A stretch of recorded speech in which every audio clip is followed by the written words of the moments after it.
할렐루야. 주일 오후에 배우신 모든 성도님들과 또 광림의 청년들 위해 하나님의 크신 은혜와 평강이 넘쳐나시기를 주님의 이름으로 축원합니다. 2000년 전에 예수님은 이 땅에 오셨습니다. 그리고 사람들에게 사랑을 가르쳐 주셨죠. 우상 숭배는 그만두고 마음과 뜻과 정성을 다해서 창조주 하나님을 사랑하라고 말씀하셨고, 사람들은 세상의 잣대를 가지고 사람들을 줄 세워 놓은 뒤에 차별해 왔는데, 그러지 말고 내 몸을 아끼고 사랑하듯 모든 사람을 원수까지 포함해서 사랑해야 된다라고 하는 것을 가르쳐 주셨습니다. 말로만 하지 않으셨죠. 하나님 사랑과 이웃 사랑을 구체적으로 어떻게 내 삶에서 지켜가야 되는지 12명의 사람들과 함께 공동생활을 하시면서 본을 보여주시는 방식으로 사랑을 가르쳐 주셨습니다. 예수님은 그렇게 3년간 제자들을 훈련시키셨고, 하나님께서 정하신 때에 정하신 방식에 의하여 죄인이 인간들을 구원하기 위하여 십자가에 달려 죽으셨습니다. 인간들이 받아야 되는 죄의 형벌과 지옥의 저주를 대신 받아 주셨습니다. 그렇게 십자가에 달려 죽으셨고 장례까지 치렀습니다. 하지만 3일째 되는 날에 역사적으로 부활하셨고 40일 동안 제자들과 시간을 보내신 뒤에 승천하셨습니다. 그러면 이제 예수님은 어디에 계실까요? 부활하신 예수님은 어디에 가셨을까요? 오늘 말씀의 제목은 나도 예수님을 만날 수 있다입니다. 성경책을 개인적으로 읽고 계신 분들이 계십니다. 구약 성경과 신약 성경을 차근히 읽다 보면 다른 종교의 경전 속에 기록되어 있는 신의 모습과 기독교의 하나님이 조금 다르다라고 하는 것을 발견할 수가 있을 것입니다.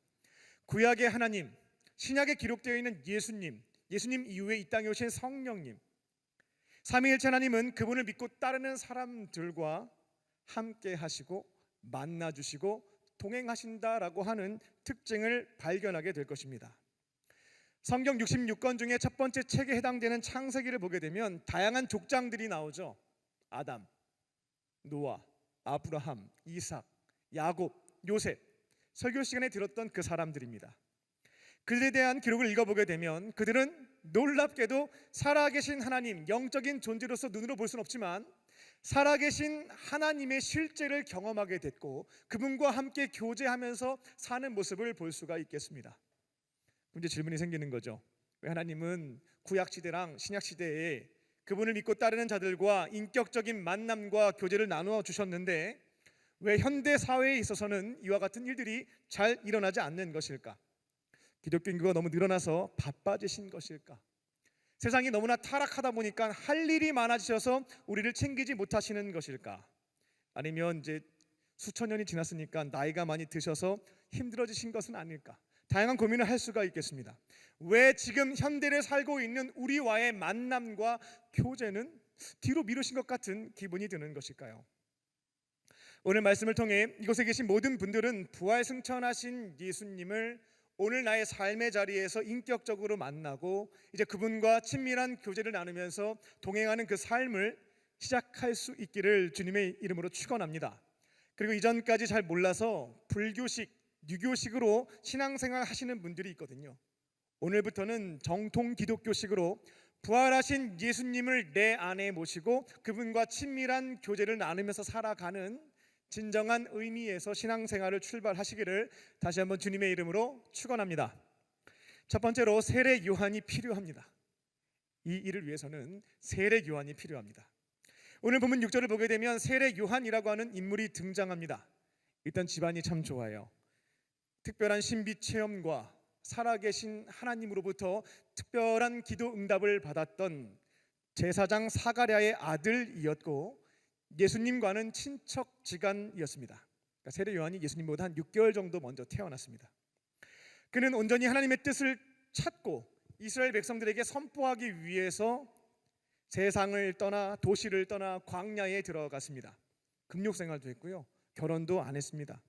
메뚜기와 석청으로 배를 채웠고 낙타의 가죽으로 옷을 만든 뒤에 가죽끈으로 허리를 묶었습니다.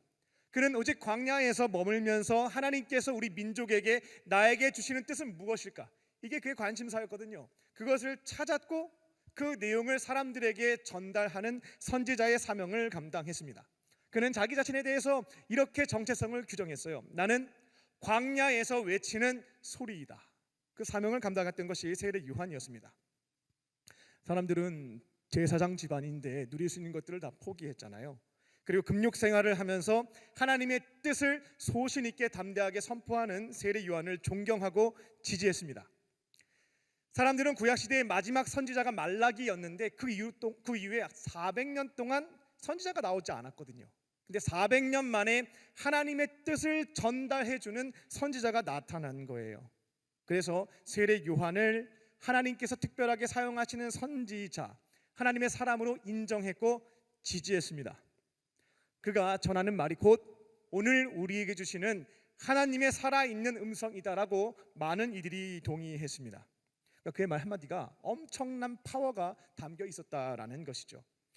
6절입니다. 세례 요한은 하나님의 특별한 목적을 위해서 부르심을 받은 자로서 7절을 보게 되면 특별한 역할을 맡게 되는데 그것은 무엇이었냐면 증언하는 것이었습니다. 그가 알게 된 놀라운 사실을 사람들에게 객관적 사실을 증언하는 것이 그에게 주어진 사명이었습니다. 그 증언의 내용은 어두운 세상에 빛으로 오신 분이 계신데 그분이 누구냐면 나보다 6개월 늦게 태어난 예수님, 나사렛 예수가 바로 어두운 세상에 빛으로 오신 메시아입니다 라고 하는 것을 증언하는 것이 세례 요한의 역할이었습니다. 그 당시 사람들이 예수님에 대한 이해와 반응은 굉장히 부정적이었습니다. 나사렛 출신 예수가 우리를 위해서 오신 빛이라고? 하나님의 살아계신 아들이라고? 다윗의 후손으로서 우리에게 자유와 해방을 가져다 줄 다윗과 같은 위대한 왕이 될 사람이라고 인정할 수가 없었던 겁니다. 일단 집안부터 이상했거든요. 적어도 메시아로 이 땅에 왔다라고 한다면 다윗의 후손이니까 왕족이거나 귀족이거나 제사장 집안 정도는 되어야 했는데 시골 동네 목수의 아들이었습니다. 사는 동네도 인구가 100에서 한 400명 정도밖에 되지 않는 시골 중에 시골이었습니다. 그 당시 남자들은 20살 전에 다 결혼했는데 30살이 되도록 결혼도 못했습니다. 그 당시 유명했던 랍비들이 있었는데 그들에게 교육받은 적도 한 번도 없었습니다. 그러니까 무면허로 말씀을 가르치는 자였다라는 거죠. 그러니까 그 당시 사람들은 나사렛 예수를 우리를 구원하기 위해서 이 땅에 오신 메시아, 어두운 세상에 빛으로 오신 하나님의 아들로 동의하기가 참으로 어려웠다라는 겁니다. 그런데 이와 같은 분위기를 역전시키고 반전시켰던 인물이 있는데 그게 누구였냐면 세례 요한이었다라는 겁니다. 그 당시 동네에 이런 분위기가 있었어요. 다른 사람은 몰라도 저 세례 요한이 말하는 것이라면 그거는 진짜가 맞다라고 하는 신뢰가 있었다라는 겁니다.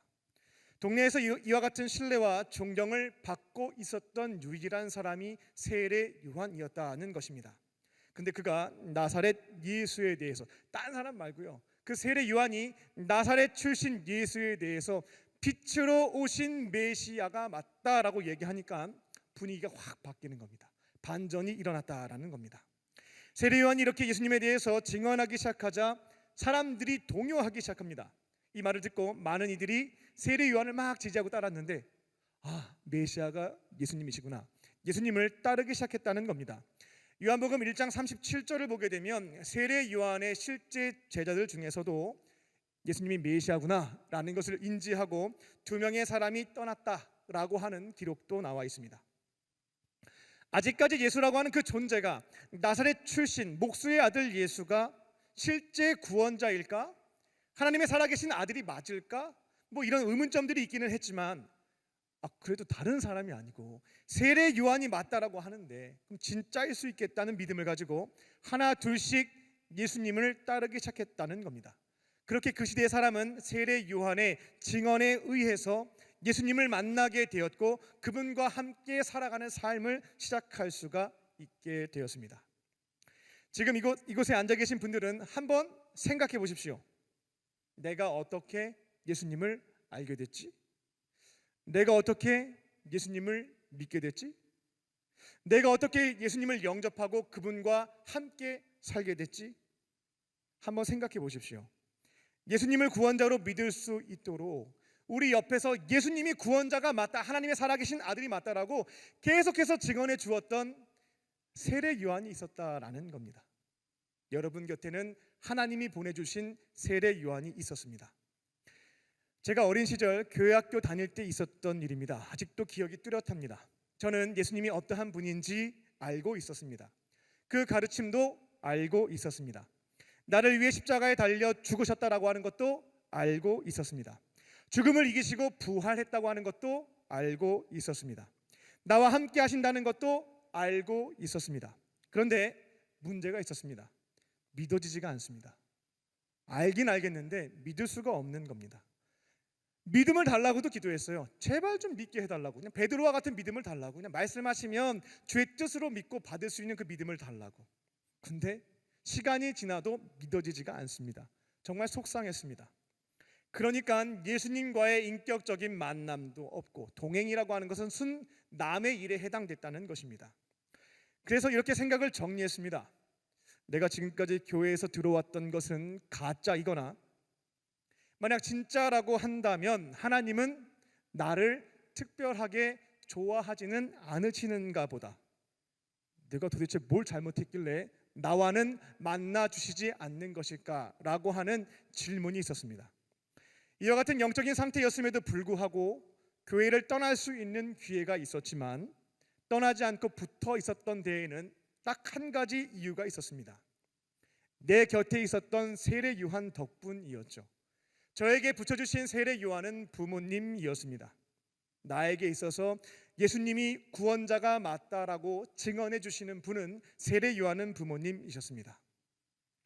예수님은 하나님의 아들이시고 나를 위해서 십자가에 달려 죽으셨고 부활하셔서 나와 함께 하시고 그 삶을 인도해 주시는 것이 진리다, 맞다, 가짜가 아니라 진짜고 지식으로만 아는 것이 아니라 경험할 수 있다라고 끝까지 증언해 주는 세례 요한이 제 곁에 있었던 겁니다. 아무리 그래도 날 낳아주고 길러주신 분께서 사랑하는 자녀에게 거짓말은 안 하겠지라고 생각했고요. 그래서 나는 내게 붙여주신 세례 요한인 부모님 덕분에 교회를 떠나지 않았습니다. 그 세례 요한 덕분에 결국 예수님을 만났고 그분과 동행하는 삶을 자신 있게 이야기할 수 있는 사람이 된 것이 얼마나 감사한지 모르겠습니다. 이제 저와 여러분이 누군가의 세례 요한이 될 차례이겠습니다. 우리는 세상 속에 살고 있습니다. 천국의 문화, 하나님이 통치하시는 사랑과 정의가 실현되는 문화보다는 사탄이 지배하는 문화가 여러분이 두 발을 딛고 있는 가정과 일터와 캠퍼스에 가득한 것은 사실입니다. 하지만 우리는 그 현장에서 세례 요한과 같이 구별된 삶을 살 수 있어야겠습니다. 쉽게 세상의 유혹에 흔들리거나 물들지 않습니다. 우리는 어느 곳에 있든지 이 세대를 쉽게 받아들이지 않고 하나님께서 선하게 여기시는 일이 뭘까? 하나님이 온전하게 여기시는 일은 뭘까? 하나님이 기뻐하시는 것은 무엇일까를 묻고 찾고 지켜가면서 살아갑니다. 많은 이들이 이와 같은 관점으로 삶의 자리에서 인생을 살고 있지 않기 때문에 우리가 이와 같은 기준으로 살기 시작한다면 주변 사람들이 이상하게 쳐다보는 것 맞습니다. 그리고 이와 같은 기준으로 살게 되면 세상 속에서 튀어도 너무 튀어요. 처음에 어떤 평가를 받게 되냐면 야, 쟤 뭔데 잘난 척해 라는 얘기를 여러분들이 듣고 있다라고 한다면 이 세대를 본받지 않고 하나님이 기뻐하시고 온전하게 여기시고 선하게 여기시는 것을 나름대로 발버둥치며 지켜가고 있다라는 것이죠. 근데 진심은 시간이 지나면 통하게 되어 있습니다. 잘난 척하려고 그렇게 산 거 아니잖아요. 잘난 척하기 위해서 그렇게 했던 것이라면 그 뒷말은 사라지지 않을 것입니다. 그런데 그리스도인의 정체성을 지켜가며 하나님이 원하시는 삶을 고민하며 지켜갔다라고 한다면 시간이 지날수록 사람들이 욕하지 않습니다. 야, 쟤네들 참 신기하다. 호기심을 갖게 된다라는 겁니다. 그리고 시간이 더 지나게 되면 세례 요한과 같은 칭찬과 인정을 저와 여러분이 받게 되는 겁니다. 나중에 이런 소리도 듣게 될 겁니다. 야, 다른 사람은 몰라도 저 교회 다니는 저 친구 있지? 저 친구가 그렇다라고 말하면 그거는 진짜가 맞아 라고 하는 단계까지 가게 되는 겁니다. 그날이 속히 와야 될 줄 믿습니다. 그러면 세례 요한으로서 그곳에 보내심 받은 사람들로서 증언의 사명을 감당할 수가 있는 겁니다. 지금 내가 이만큼 살고 있는 것, 내가 나가 된 것은 다 하나님의 은혜다라고 하는 것을 증언할 수가 있는 겁니다. 나도 과거에는 어두운 동굴 속에 갇혀 살고 있었지만 예수님 만나서 내 삶이 이렇게 아름답게 변하게 되었고, 어둠 속에 있는 나에게 빛이 되어주신 예수님이 내 삶을 이렇게 이끌어 주셨어요 라고 하는 것을 증언할 수 있는 사람이 되는 것입니다. 주어진 삶의 자리에서 이 세대를 본받지 말고, 하나님이 기뻐하시는 일은 뭘까? 우리 사장님이 기뻐하시는 일 말고요, 우리 하나님이 기뻐하시는 일은 무엇일까? 지금 내가 하고 있는 이것이 하나님이 온전하게 여기시는 것이 맞을까? 하나님이 선하게 보시는 것은 무엇일까를 끊임없이 고민하고 묻고 지혜 가운데 순종하심으로 그 자리에서 그리스도인답게 살아가실 줄로 믿습니다. 그리고 여러분은 가정과 교회와 일터에 끌려간 사람들이 아닙니다. 세례 요한처럼 보내심을 받은 사람들입니다. 그것에서 주어진 역할은 증언하는 거예요. 동굴 속에서부터 꺼내주신 빛이신 예수님을 증언하는 것이 우리의 사명인 줄로 믿습니다. 이제는 누군가의 세례 요한이 되어서 어둠 속에 있는 자들에게 빛이신 예수님을 증언하시고 그들이 예수님을 만나서 새로운 인생을 살아갈 수 있도록 안내하는 저와 여러분 되시기를 주님의 이름으로 축원합니다. 두 번째로, 알지 못하는 것을 증언합니다. 내가 알지 못하는 것을 말하자라는 게 아니고요, 상대방이 모르고 있는 것을 증언해야 된다라는 것입니다.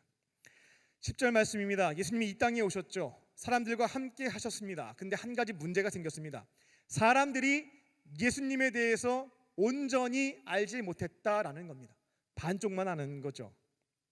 사람들은 예수님에 대해서 요셉과 마리아의 장남이다, 직업은 목수이다, 나름대로 전문적인 기술을 갖고 있었다, 사는 동네는 나사렛이었다, 율법을 배워본 적이 없는데 참 잘 가르친다, 사두개파, 바리새파, 산헤드린 공회원 등 그 당시 정치, 종교, 경제 기득권자 앞에서도 눈 하나 깜빡하지 않고 꿈쩍하지 않고 해야 할 말들은 다 하는 소신과 강단이 있는 분이다. 이 정도로 예수님에 대한 이해를 가지고 있었습니다. 이는 예수님에 대해서 반쪽짜리 50%만 알고 있는 것이었습니다. 예수님은 신성과 인성을 함께 가지고 계신 분이었습니다. 예수님은 참 인간이기도 했고 참 하나님이시기도 했습니다. 그런데 그 당시 사람들은 인간으로서의 예수만 알고 있었다는 것입니다. 근데 10절을 보게 되면 예수님은 인간일 뿐만 아니라 참 하나님이셨습니다. 세상을 창조하신 창조주이셨다라는 것입니다. 우리도 신앙생활을 하면서 이 점을 잘 알아야 되겠습니다. 우리가 믿는 예수님은 인간 예수가 그렇게 제한되는 것이 아니고요, 참 인간이자 참 하나님 되시는 줄로 믿습니다. 인성과 신성이 두루 가지고 계신 분이라는 것입니다. 근데 어떠한 경우 이렇게 자세히 살펴보게 되면 교회 다니시는 분들 중에 예수님의 인성만 알고 인성만 붙잡고 믿음 생활 하시는 분들이 계십니다. 예수님을 종교의 창시자와 인류의 4대 현인 정도로 생각을 해서 경전에 기록되어 있는 사상가 예수의 가르침을 배우고 지켜가려고 하는 겁니다. 주일날 교회에 나와서 설교 말씀 듣는 이유가 있죠. 왜냐하면 위대한 4대 현인의 가르침을 경전을 통해서 배우고 싶은 것입니다. 그 가르침을 받아서 인간답게 또 바르게 행복하게 살고자 하는 것입니다. 그런데 우리가 믿는 예수님은 소크라테스와 같이 그냥 현인으로 그치는 것이 아닙니다. 참 인간이자 참 하나님이십니다. 인성뿐만 아니라 하나님의 신성 또한 우리가 알고 믿을 때에 예수님에 대한 온전한 믿음을 갖추게 되는 것입니다. 예수님의 신성과 관련된 5가지 신앙 고백을 말씀드립니다. 여러분들이 그와 같은 이해와 믿음과 경험을 가지고 계신지 한번 점검해 보십시오. 예수님은 창조주이십니다. 예수님은 그분의 아버지이신 하나님과 함께 태초에 우주 만물을 무에서부터 유로 창조하신 창조주이십니다. 우리를 만드신 분이 예수님이세요. 자신의 형상대로 우리를 빚으셨고 영혼이 있는 만물의 영장으로 삼아주신 분이 예수님이십니다. 그리고 누구보다 창조된 작품인 인간을 아끼고 사랑하시는 분이 예수님이십니다. 그래서 2000년 전에는 사랑하는 인간들을 살리기 위해서 이 땅에 오셨고 그들을 대신하여 자기 목숨까지 바치셨습니다. 예수님은 구원자이십니다. 여러분이 아무리 노력을 해도 해결할 수 없는 세 가지 문제가 있습니다. 죄의 문제, 죽음의 문제, 지옥의 문제입니다.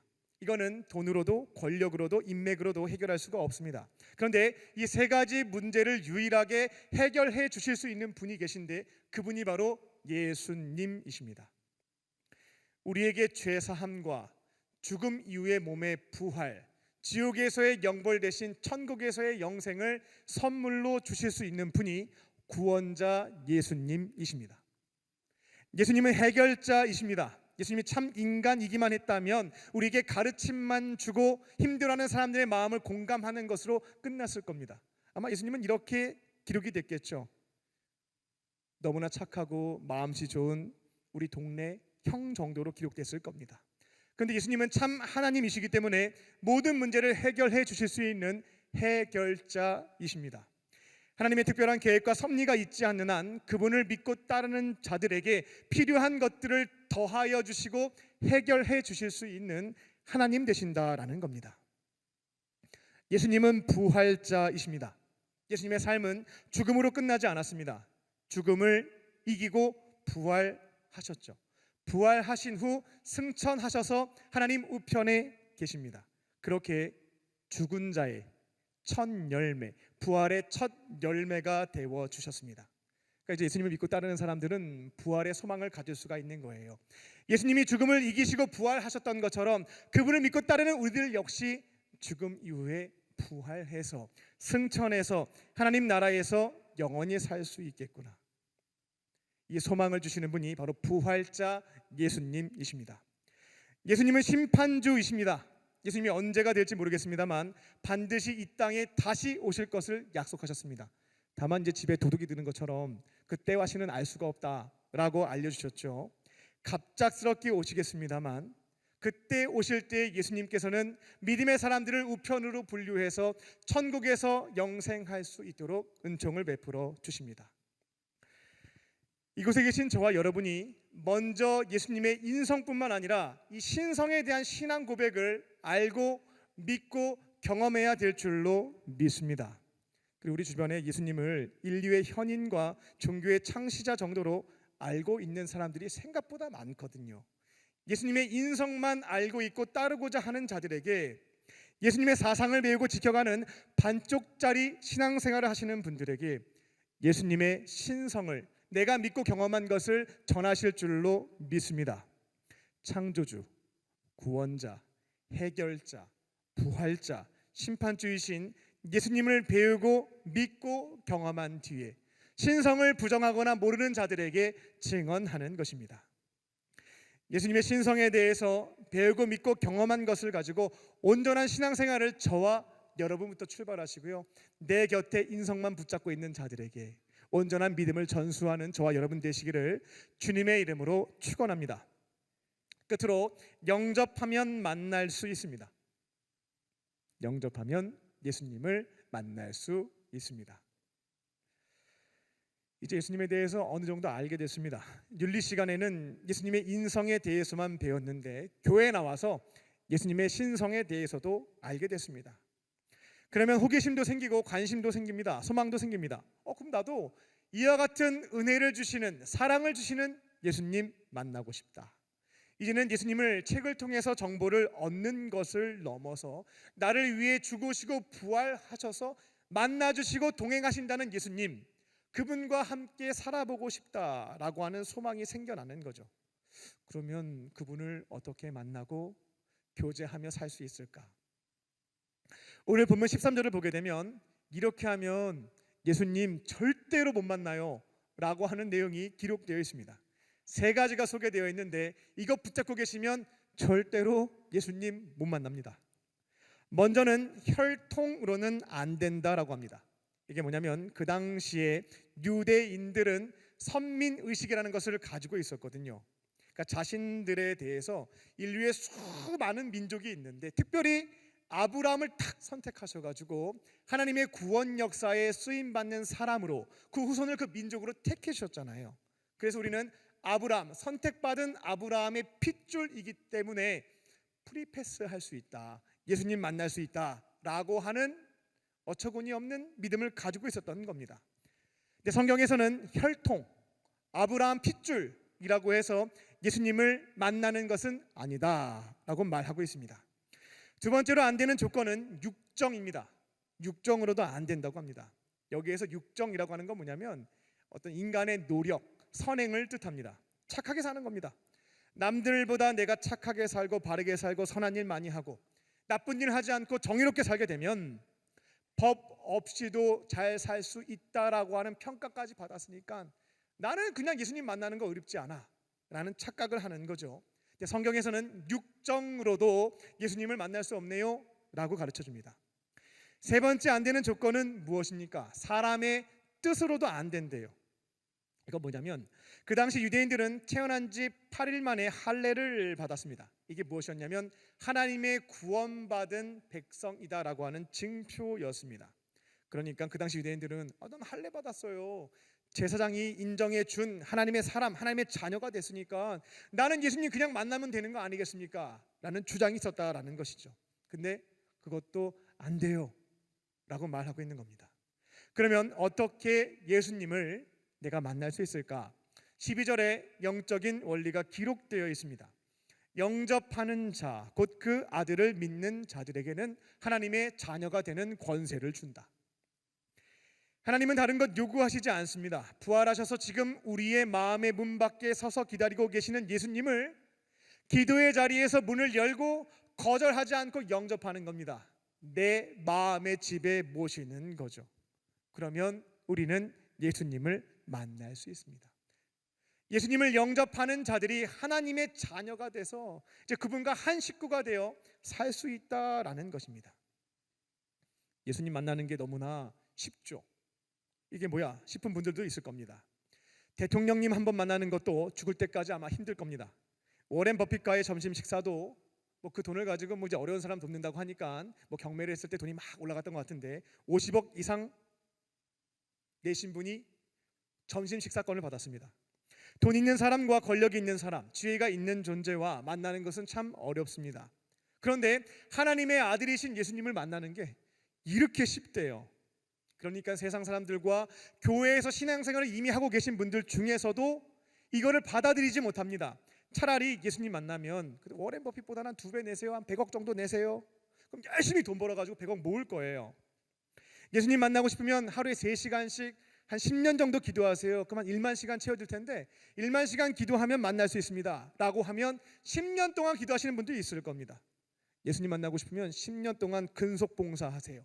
중간에 한 번 쉬면 다시 카운트하니까 절대로 중간에 쉬면 안 됩니다 라고 한다면 예수님 만나기 위해서 10년 근속으로 봉사하실 분들도 많이 있을 겁니다. 오히려 이와 같은 조건이 우리한테는 받아들이기가 더 쉽다라는 거죠. 그만큼 노력했으니까 예수님 만나는 게 맞지. 근데 예수님을 만나는데 필요한 것은 기도의 자리에서 마음의 문을 열고 영접하면 된대요. 거절하지 않고 모시면 된대요. 이게 진짜일까 싶은 거죠. 세상에서는 이와 같은 은혜를 주는 게 없거든요. 근데 기독교는 무슨 종교냐면 은혜의 종교입니다. 은혜의 종교. 은혜라고 하는 것은 조건 없이 일방적으로 선물을 주는 것을 은혜라고 얘기를 합니다. 예수님은 사람의 혈통, 선행, 할례 이런 것 보시지 않고요. 예수님을 나의 구원자로 믿고 기도의 자리에서 거절하지 않고 마음의 집에 모시는 사람들, 그들을 한 사람도 빠짐없이 만나 주시는 분인 줄로 믿습니다. 이제 여러분들도 만나는 거 어렵지 않습니다. 내 마음의 문 밖에 서서 기다리고 계시는 예수님을 문을 열고 영접하시고 예수님과 함께하는 인생 2막을 시작하게 될 줄로 믿습니다. 예수님 없이 나 혼자 살았던 지난 시간들이 있잖아요. 아둥바둥 되면서 얼마나 불안하고 힘들었습니까? 옛사람은 십자가에 못 박아서 이제 장례식을 잘 치러주시고 이제는 예수님을 내 안에 영접하는 것을 통해서 예수님과 함께 새로운 인생을 새 사람으로 시작하실 줄로 믿습니다. 그리고 오늘 저녁에는 내 안에 계신 예수님과 어떻게 하면 인격적인 교제를 나누면서 친하게 지낼 수 있는지에 대한 영적인 원리를 전하려고 합니다. 내 안에 계신 예수님과 동행하는 삶에 대해서 배우길 원하시는 분들은 또 저녁 예배 때 참여하셔서 그 삶의 원리를 배우시기 바랍니다. 이제는 예수님을 영접하시고 내 안에 계신 그분과 동행하며 새로운 인생을 출발하는 저와 여러분 되시기를 주님의 이름으로 축원합니다.